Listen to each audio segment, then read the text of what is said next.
ಎಲ್ಲರಿಗಿಂತ ಕೃಣಾಲ್ ಪಾಂಡ್ಯ ಮೇಲೆ ನಂಬಿಕೆ ಜಾಸ್ತಿ ಇತ್ತು. ಹೇಳಿಲ್ಲ 18 ವರ್ಷ ಒಂದು ಕನಸಾಗಿತ್ತು RCB ಫ್ಯಾನ್ಸ್ಗೆ, ಅದು ನನ್ಸು ಮಾಡಿದ್ದಾರೆ. ವಿಜಯ್ ಮಲ್ಯ ತಿರುಪತಿ ಮೇಲೆ ಒಂದ್ಸಲ ಫ್ಲೈಟ್ ಆಡಿಸ್ಕೊಂಡು ಹೋಗಿ ಆವತ್ತಿಂದ ಒಂದು ಎಲ್ಲ ಏನೇನಿದೆ ಬಿಸ್ನೆಸ್ ಎಲ್ಲ ಹೋಗ್ಬಿಟ್ಟಿತ್ತು. ಈಗ ಸುಯೇಶ್ ಶರ್ಮಾ ಮತ್ತು ಪಾಟಿದಾರ್ ಇಬ್ಬರು ಹೋಗಿ ಅಲ್ಲಿ ತಪ್ಪು ಕಾಣಿಕೆ ಅಂತ ಕೊಟ್ಟು ಬಂದಿದ್ದಾರೆ ತಿರುಪತಿಗೆ. ಆವತ್ತಿಂದ ಇವ್ರ ಲಕ್ ಚೇಂಜ್ ಆಗಿದೆ. ಏನಾದರೂ ಯಾರು ಈ ಥರ ಸೆಲೆಬ್ರೇಷನ್ಸ್ ಮಾಡೋಕ್ಕೆ ಆಗಲ್ಲ, ಅದು ಫ್ಯಾನ್ ಬೇಸ್ ಇರೋದು RCBಗೆ. ಹಂಗೆ ಟೀಮ್ ಮ್ಯಾನೇಜ್ಮೆಂಟ್ ಅವ್ರು ಕರೆಕ್ಟಾಗಿ ಬೌಲಿಂಗು ಬ್ಯಾಟಿಂಗು ಎಲ್ಲ ಕರೆಕ್ಟಾಗಿ ಸೆಟ್ ಮಾಡಿದ್ದಾರೆ.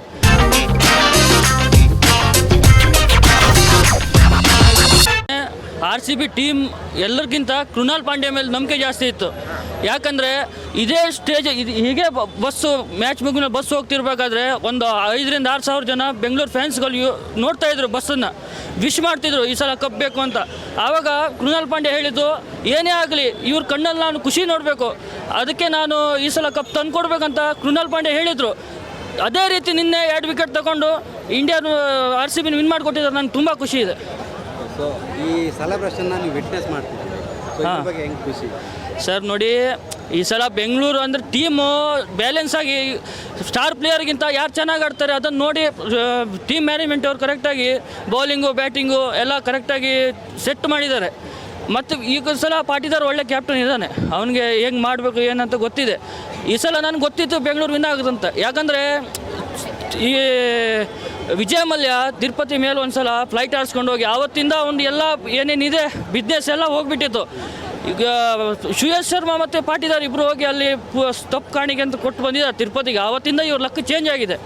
ಇದಂತಲ್ಲ, ಇನ್ನು ಎಷ್ಟೇ ಸೀಸನ್ ಬಂದರೂ ಬೆಂಗಳೂರು ಇನ್ನು ಪಕ್ಕ ಕಪ್ ವಿನ್ ಆಗುತ್ತೆ. ಮತ್ತು ಅಂಕಲ್ ಮಕ್ಕಳಿಗೆ ಪಕ್ಕ ಲಾಲಿಪಾಪ್ ಬಾಯಲ್ಲಿರುತ್ತೆ ಅಷ್ಟೇ.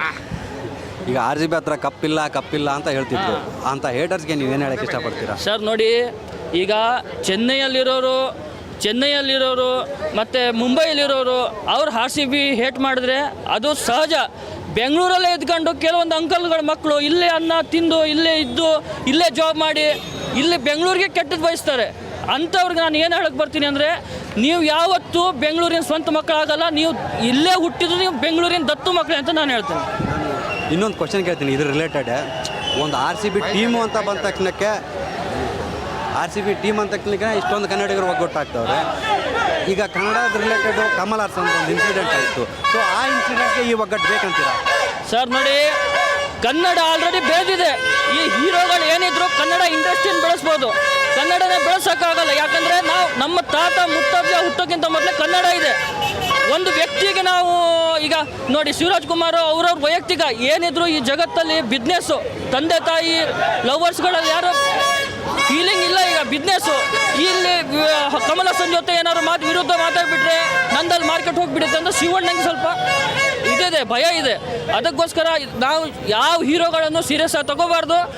ಕನ್ನಡಿಗರು ಉಳಿಸೋದಲ್ಲ, ಕನ್ನಡಿಗರು ಬೆಳೆಸಬೇಕು. ಮತ್ತು ಯಾವುದೇ ಲ್ಯಾಂಗ್ವೇಜ್ ಅವ್ರು ಬಂದರೂ ಕನ್ನಡದಲ್ಲೇ ಮಾತಾಡಬೇಕು. ಈಗ ಇಷ್ಟು ದಿನ ನಾವು ಸಮಾಧಾನವಾಗಿ ತಿಳಿಸಿ ಹೇಳಾಯಿತು, ಈಗ ಇನ್ನೂ ತಿಳಿಸಿದ್ರೆ ಪ್ರಯೋಜನ ಇಲ್ಲ. ಈಗ ನಾವು ಫೋರ್ಸ್ ಮಾಡಾದರೂ ಕನ್ನಡ ಮಾತಾಡ್ತೀವಿ. Thank you. ಏನು ಮಾತಿಲ್ಲ ಬ್ರೋ, ಬರೀ ಎಮೋಷನ್ಸ್ ಅಷ್ಟೇ. ಏನು ಹೇಳಕ್ಕೆ ಇಷ್ಟಪಡ್ತೀವಿ? ಹೇಳಿಲ್ಲ 18 ವರ್ಷ ಒಂದು ಕನಸಾಗಿತ್ತು RCB ಫ್ಯಾನ್ಸ್ಗೆ, ಅದು ನನ್ಸು ಮಾಡಿದ್ದಾರೆ.